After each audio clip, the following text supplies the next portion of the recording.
to come into a seated position.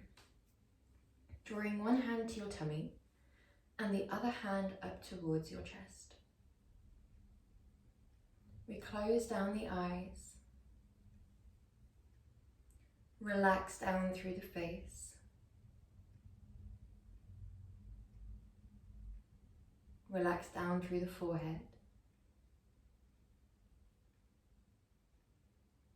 Through the cheeks.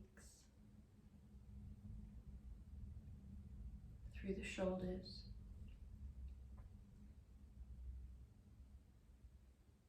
Allow everything to melt down.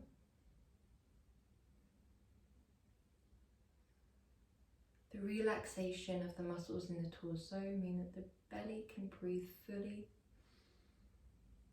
expanding completely out and contracting completely in.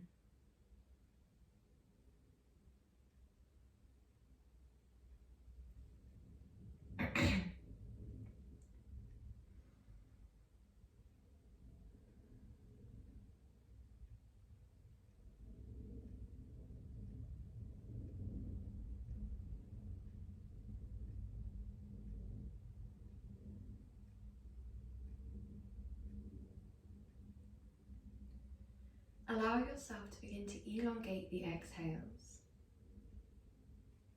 As we exhale firmly out of the nose, we release every last bit of breath. We allow a subtle pause, and then softly take breath back in through the nostrils.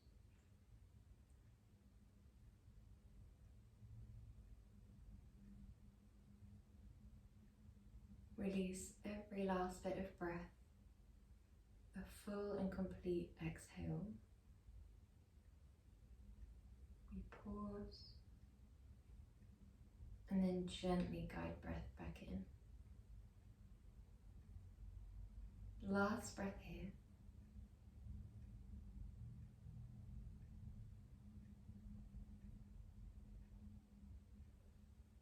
Before we draw the arms down by the side, and we trace a line with one arm up and over, coming into a lovely crescent moon lateral stretch.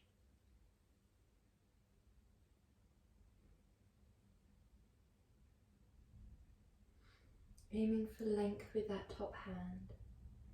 Come back through center, other side.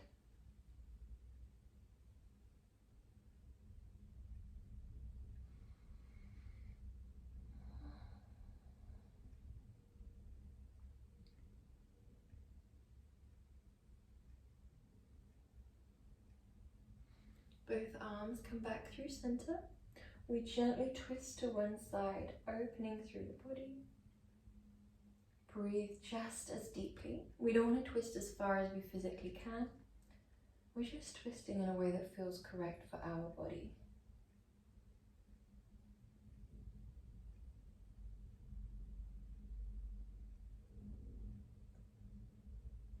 And other side when you're ready.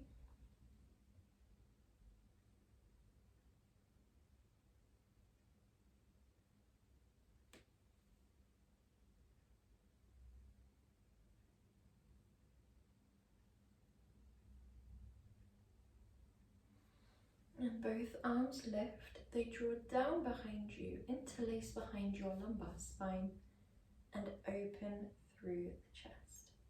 Draw your nose forwards and your hands back.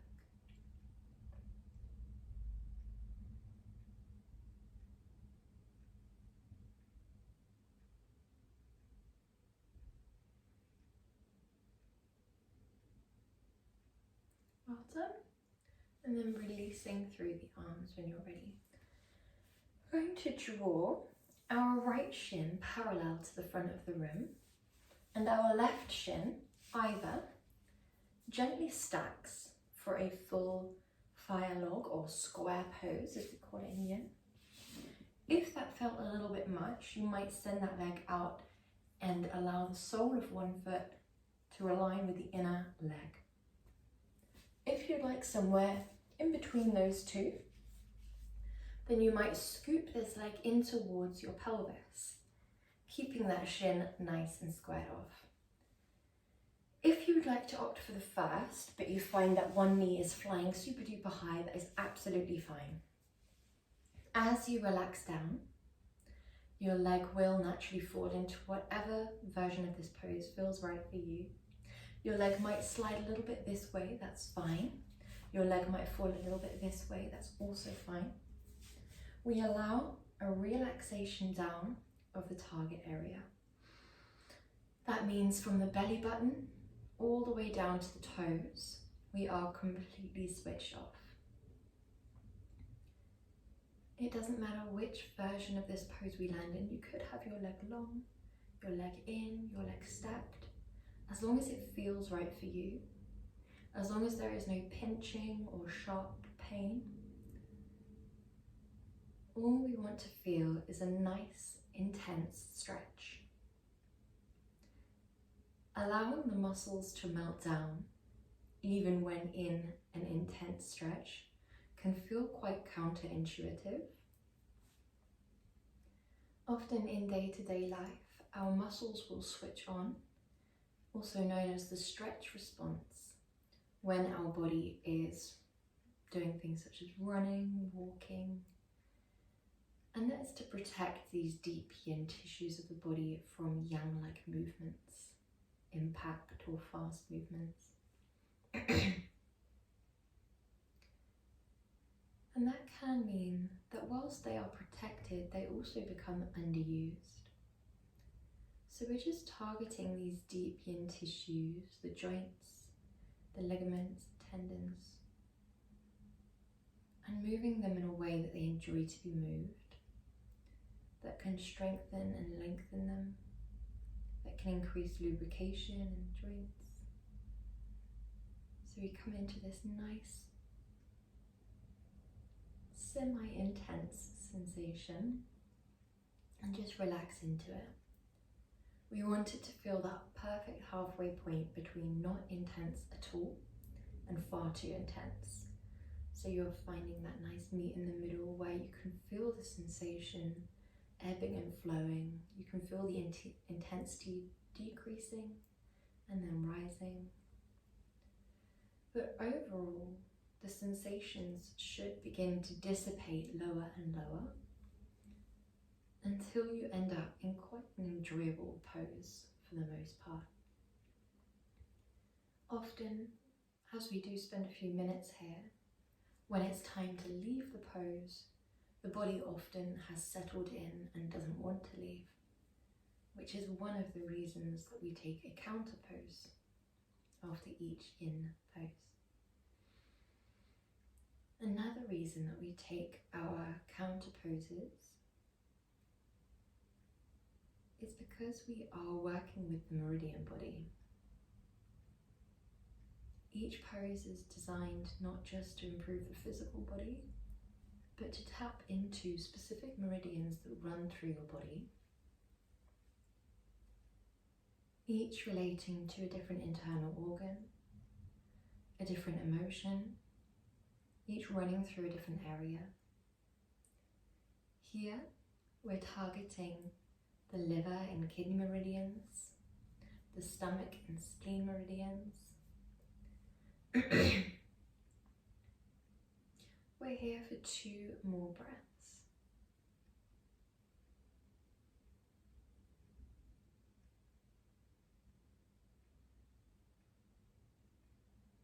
Allow each breath to be natural and gentle. When you're feeling ready, we're going to take our hands and move that top leg out in front. Take our hands and move that base leg out in front and send the legs long. This is our counter pose, and you might feel a bit more comfortable leaning back a little bit.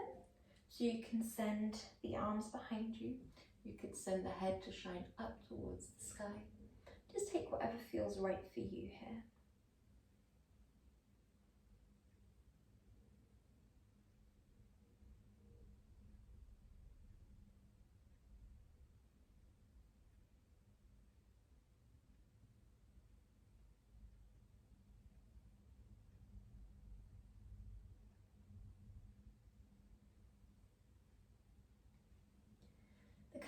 poses aren't as long as the yin poses themselves.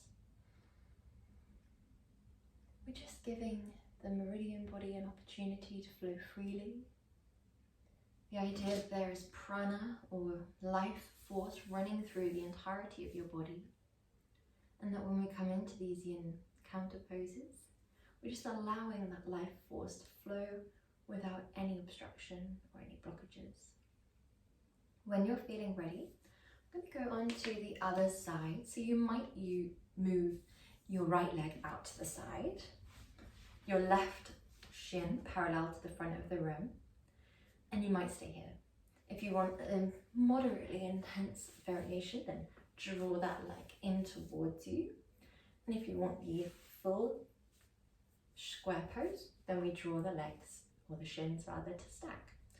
Now, if you find that your hips or your knees or even your ankles don't like one of the positions, depending on your body, your structure, there are two things that we can do. One would be move out of the pose, and another would be to grab a pillow or a blanket and put it underneath a specific area.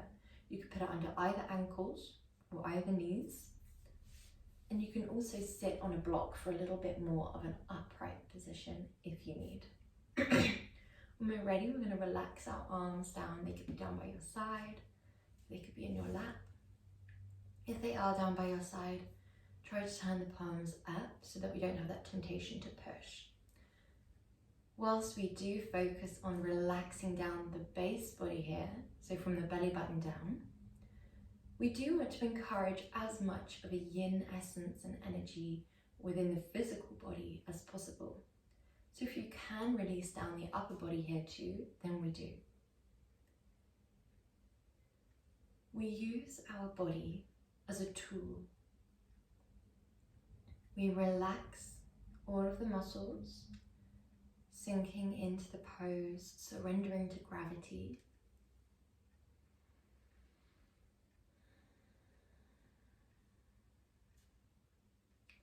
We release each breath slowly and fully. We relax the facial muscles and the shoulders. And in time, all of these subtle movements, or lack of movements, will signal to the nervous system that we're safe, that we can be calm and relaxed, which allows the mind to become slower and quieter. So this stillness that we create within the body begins to radiate inwards, affecting how we feel by slowing everything down, by allowing everything to become quieter as we shift into a yin-like energy. At the start of your practice, there might be a little bit of resistance towards that yin-like energy. The silence of the present moment can feel really uncomfortable and unfamiliar.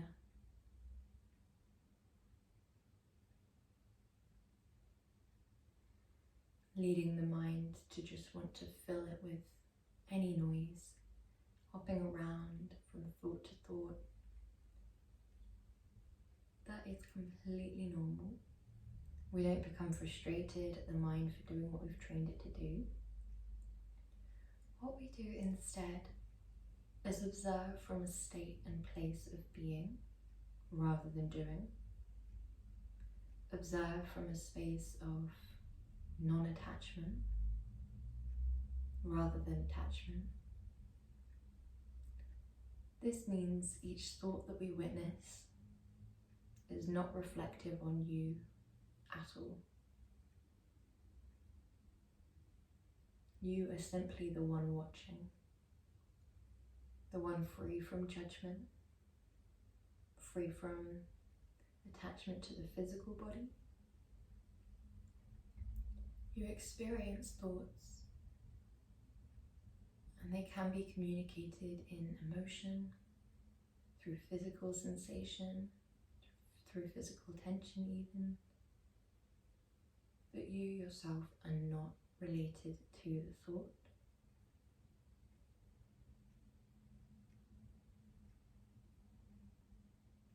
just simply the consciousness that is aware of the thought.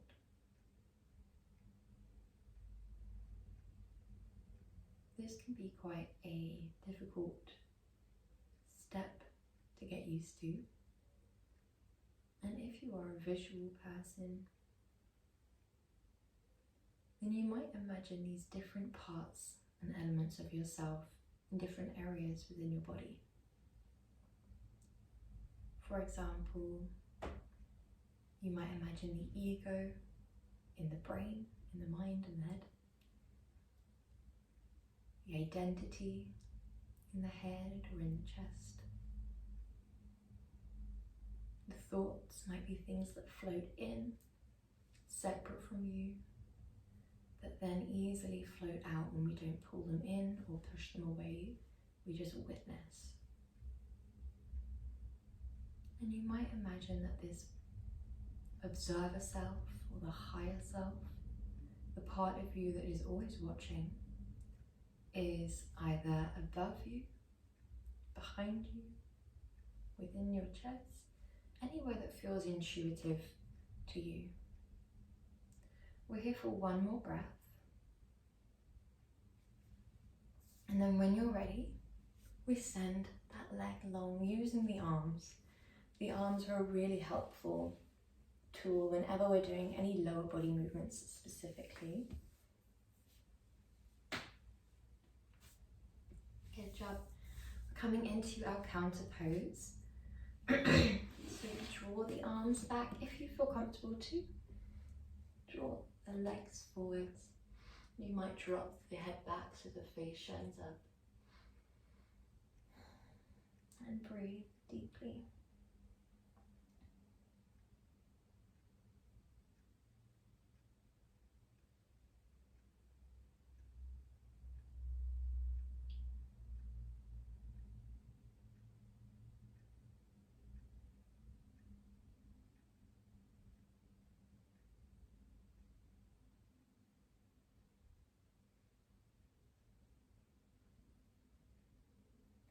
We're here for 10 more seconds.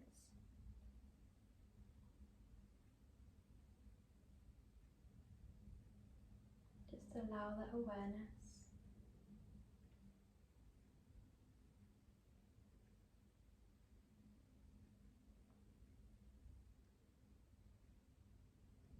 And then when you're feeling ready, walking your hands up, and we're going to make our way into our next position. We're going to draw the soles of your feet together, like so. And we have two options. You could either draw the feet a little bit further away and go underneath the body, so either palms underneath the ankles, or if you're willing to, or if you feel comfortable to take it a little bit further, you could scoop all the way under until your forearms are underneath the shins or even the elbows. You could drop your head down if you're in this variation. Or if you'd like a bit more of an upright position, say for example you have back issues, then you might scoop the legs nice and close towards you. You might take hold of the inner foot, or you might interlace around the top of the toes. Find what feels right for you. There is no right or wrong here. If we are in the option where we are holding or interlacing, then your hands and your arms may serve as a little bit more of a yang energy. Not completely, we're not tugging or pulling, but they're a little bit more engaged, whereas the legs are completely switched off. If you're in the variation where you are threaded underneath the body and relaxed forwards, then the entire body switches off, relaxes down, melts with gravity. You can always begin to incorporate restorative elements into your practice.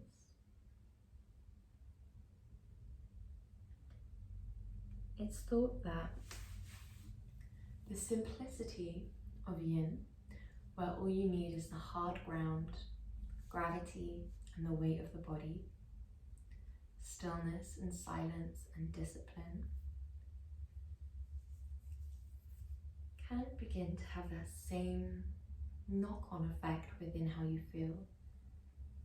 You begin to feel that sense of stillness.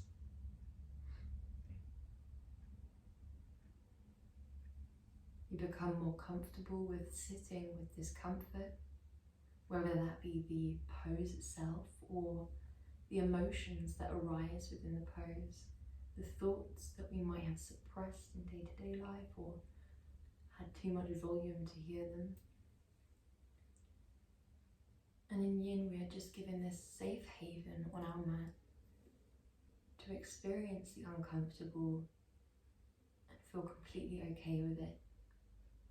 Just observing, free from reaction, free from the need to respond,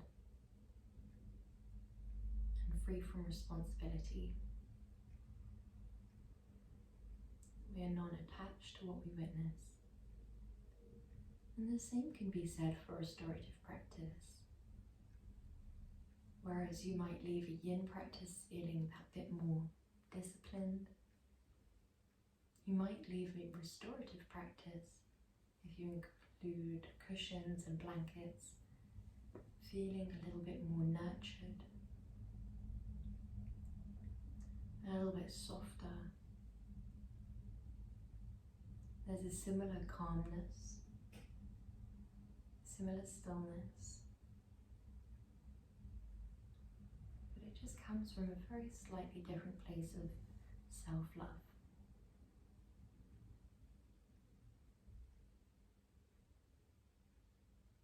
Okay, when you're feeling ready, as slowly as you can, we're going to take our hands to the outer legs, make our way upright if we weren't already, and draw the legs together. Okay, well done. We're going to make our way into our next pose, which actually is our counter pose. So we scoop the legs round.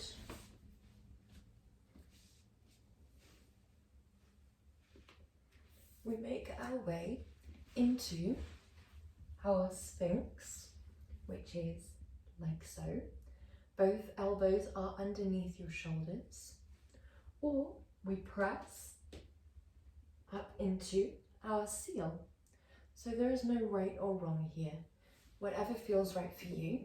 If you find that you like Sphinx, but it feels a little bit too intense, you absolutely can draw your arms out in front to soften the intensity through the lumbar spine. It will still feel quite intense here, so that compression through the lumbar spine is still nice and strong. If you would like to intensify it here, yet you find it's a little bit too much on the back, you can draw the arms forwards again. You also can draw the palms together, allowing yourself to really sink into the shoulders, into the head if that feels right for you. Just witness the sensations that you feel when you're relaxed here.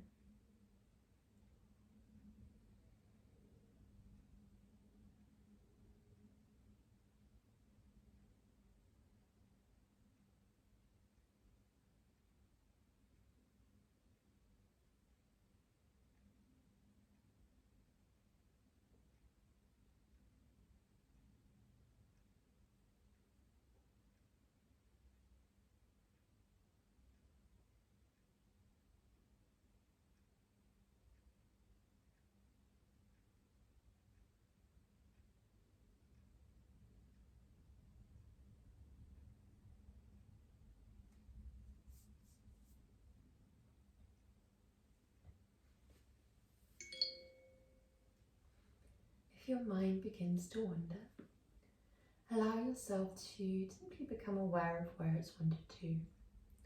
We don't need to respond, to react. All we need to do is observe from that space of being rather than doing.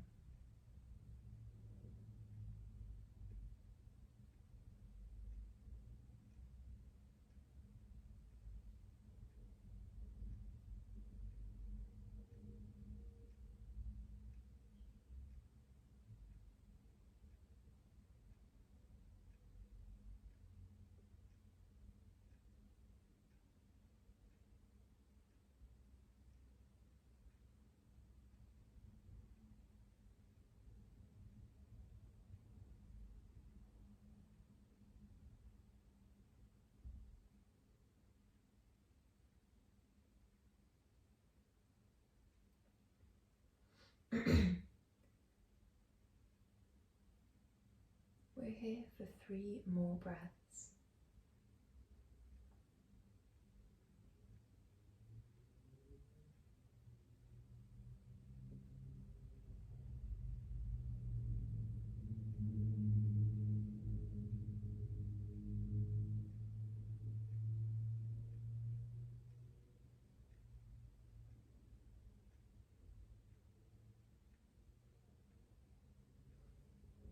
When you're feeling ready,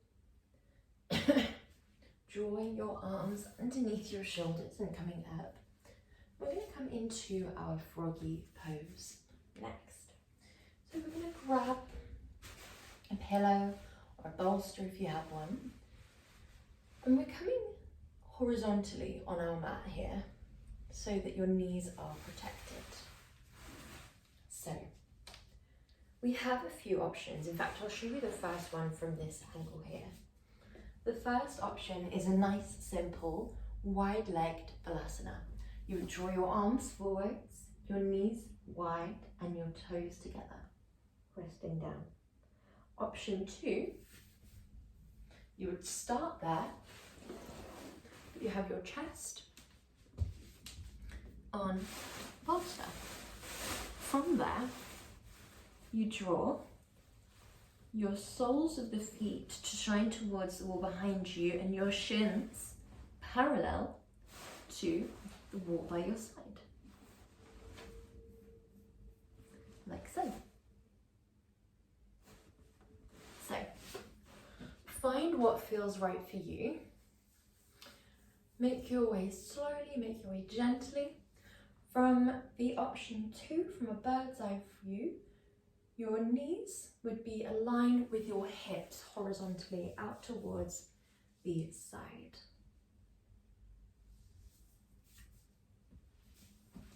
Well done. Allow yourself here in your froggy pose to draw your awareness towards your hips. Observe the sensations that you feel.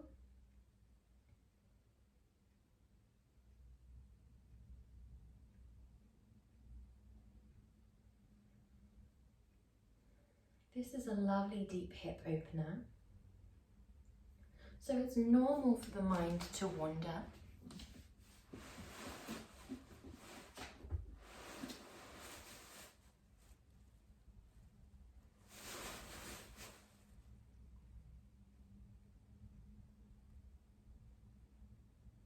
It's thought that we hold a lot of emotion, a lot of tension in the hips.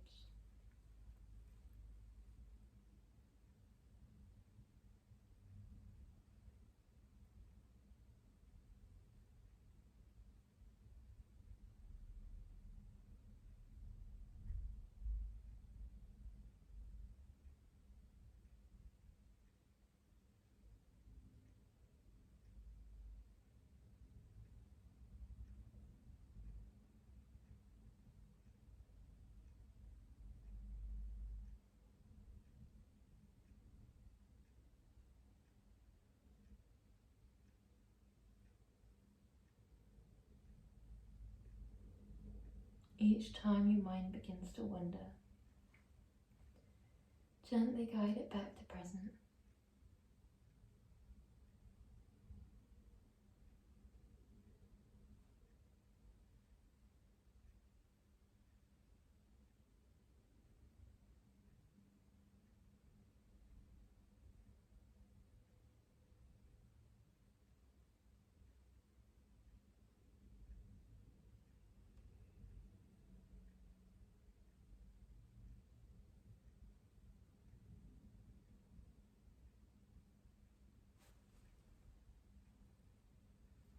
We're here for 2 more breaths.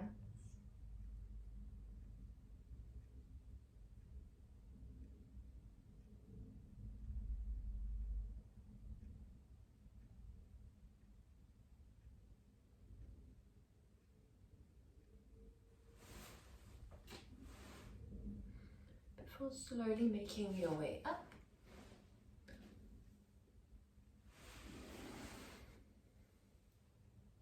And making your way onto your back.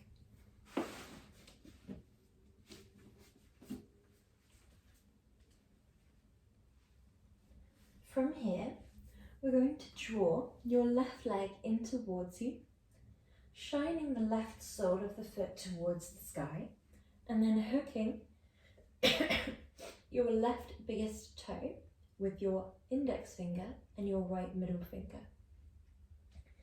If this feels a little bit too intense, then slide your hands either down towards the thighs and interlace, or you might be able to hold the outer foot, even if the biggest toe feels like a bit too intense. If it doesn't feel intense enough, stay on the biggest toe and play around with extending that base leg long. You might feel comfortable to intensify by dorsiflexing that foot, opening the chest, aiming for length, and then finding that complete disengaging of the body. That disengaging might be uncomfortable on the big toe. If it is, transfer the hand to the outer foot if you need. When you're finding your edge, you'll experience all different types of sensations within the body. Ebbing and flowing of intensity, that reaching of your maximum range of motion, reaching the point in which gravity lowers you down to where you can't really lower down anymore. And it should never be accompanied by pain. So if it ever feels that bit too intense, treat your body with as much kindness as you can, whether that is coming out of the pose a little bit, or whether it's incorporating restorative elements like blocks, bolsters, blankets, or pillows, just to prop yourself up that bit taller.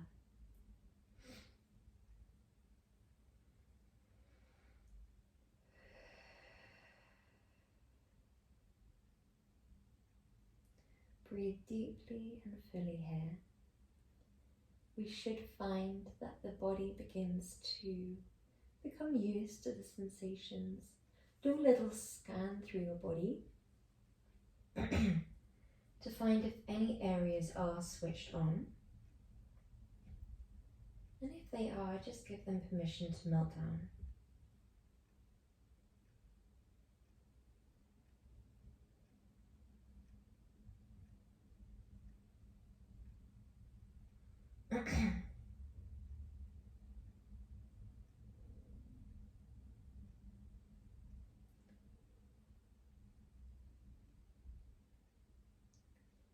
We are targeting quite a lot of the lower body meridians here, which relate to feelings of contentment and joy, feelings of release and letting go and forgiveness.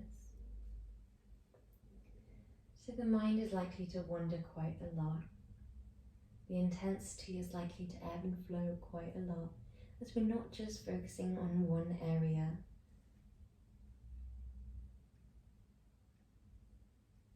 When you're ready, we drop that left sole of the foot. We draw both legs into a bend, draw your knees together and your feet wide, and just rest here for a moment.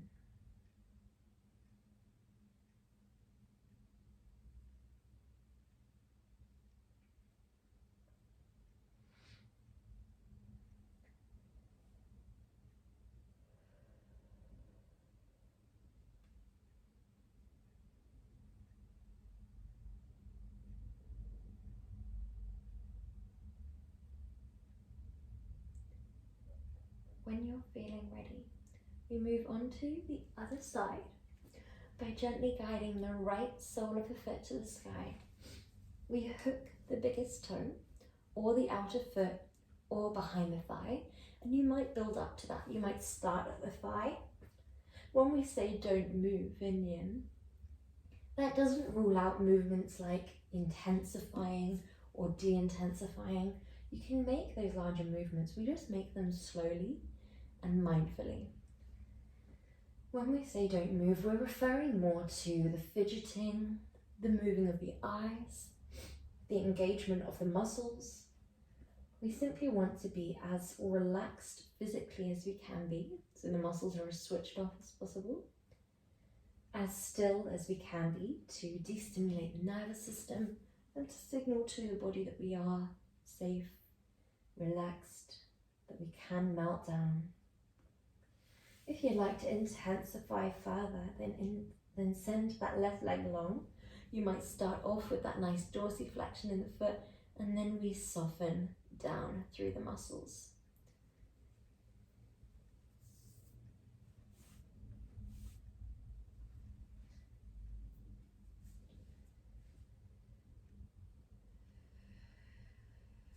Wherever we are, we'll find that relaxed, heavy state. Release down through the muscles, switching off wherever we can. We release the jaw, we slow through the breath, and we allow the pupils to become still, whether the eyes are open or closed. Some will find that with the eyes open, there are too many external distractions, and others will find that with the eyes closed, this is more of a stimulation for the internal mind to begin to wander, so the internal distractions begin to heighten. So do what feels right for you, whether that is eyes open or eyes closed, as long as the pupils are still. Then we will be able to de-stimulate, to calm, and to unwind.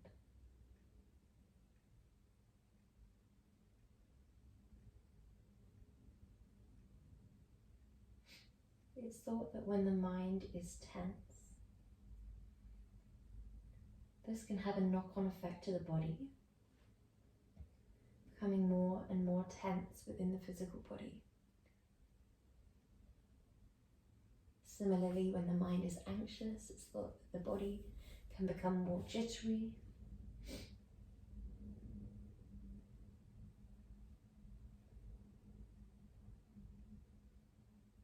So we're taking what we know about the interconnectedness of the body and the mind, and we're just reverse engineering it. We're stilling and calming the body to still and calm the mind. We're taking what we can control, the breath and the body, to have that lovely knock-on effect and instill that yin-like essence into the emotions and the energy body, the mind, all the parts of ourselves that we can't control, that we can only witness and experience.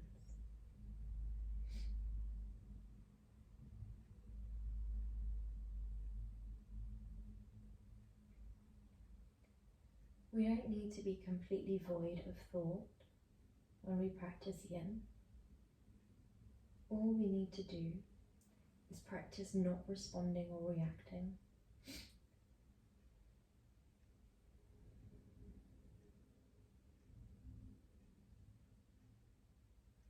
If it's helpful, then we draw them into different visualizations.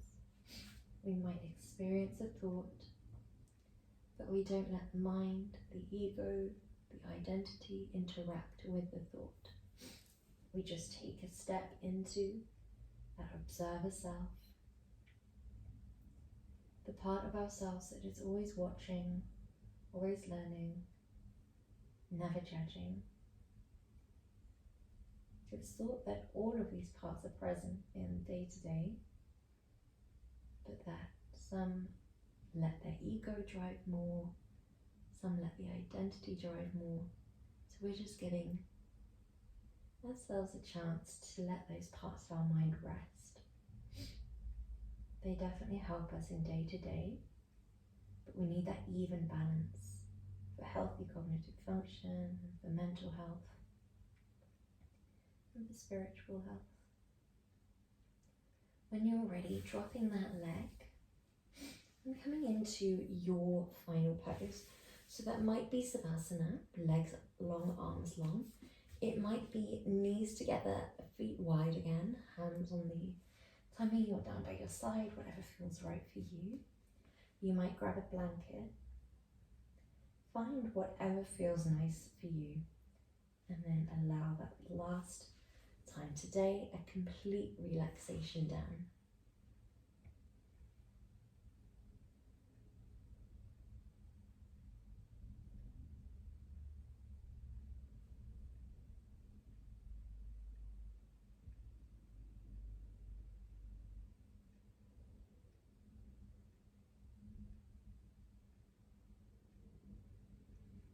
Allow each exhale to be complete and full.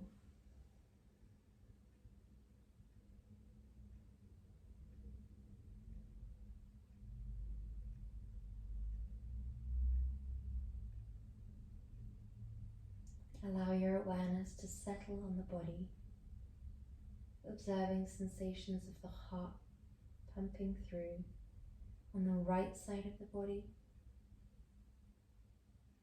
and the left side of the body. The back body that sinks heavily into the mat,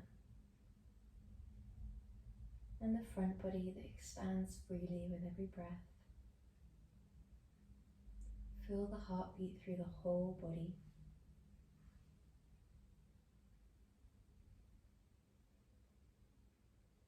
Every muscle relaxes.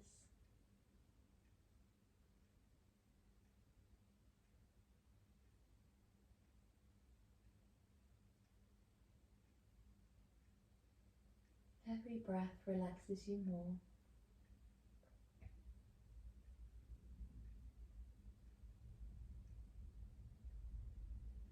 We're soft through the forehead and the jaw, the cheeks and the eyelids.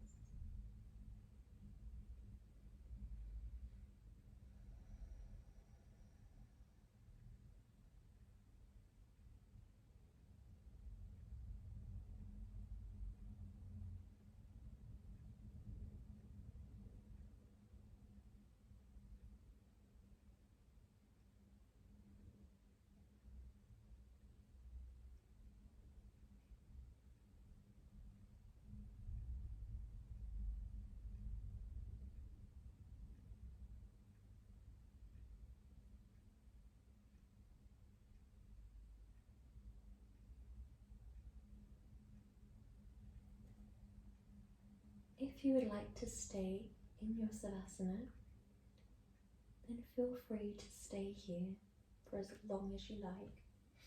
If not, we're going to draw the feet together. Gently bring movement into your body in any way that feels intuitive.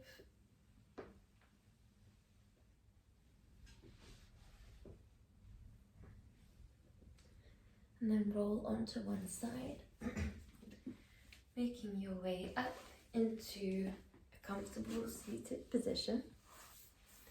Drawing your hands into Anjali Mudra. Namaste.